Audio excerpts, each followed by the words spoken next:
আসসালামু আলাইকুম এভরিওয়ান। আমরা আজকে এসে পড়েছি টাঙ্গাইলের সখীপুর উপজেলার বেড়বাড়ি কবি নজরুল পার্কে। তো চলেন আপনাদের এই পার্কটা ঘুরে দেখাই, সাথে আমরাও দেখি। তো পুরো ভিডিওটি দেখতে আমাদের সাথে থাকেন, ভিডিওটি দেখতে থাকেন শেষ পর্যন্ত। খুলছি আনিসে কিরম যাবো না।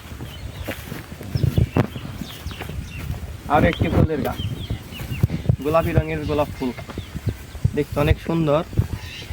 ফুলছি রানিসে তবু একটা,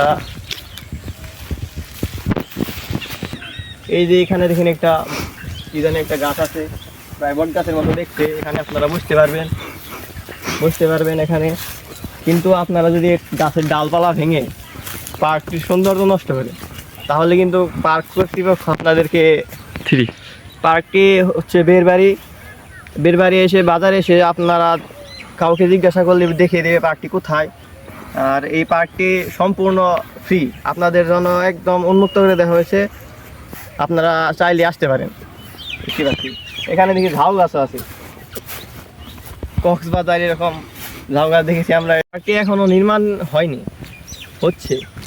এটা সম্পূর্ণ তৈরি হলে অনেক সুন্দর লাগবে। এখনো এমনিতে অনেক সৌন্দর্য ভরা, তার পাশে সবুজ গাছপালা, ফুল গাছের পাশাপাশি আছে ফল গাছ, আরো অনেক কিছু। আমরা এসেছি পুরো একদম রোদের মধ্যে, শীতের সকালে রোদ অনেক ভালো লাগছে, কিন্তু আপনারা বিকালে আসলে এই ব্রেঞ্চের মধ্যে বসে সময় কাটাতে পারবেন, সময়টা অনেক উপভোগ করতে পারবেন। আর এখান দিয়ে অনেক ফুল গাছ আছে, ফল গাছ আছে, ওই যে পেয়ারা গাছ, এই যে বেলি ফুল গাছ এখনো বেলি ফুল ফুটেনি, হচ্ছে কেবল ওই যে একটি ফুটেছে, এটা না। এই যে পাতা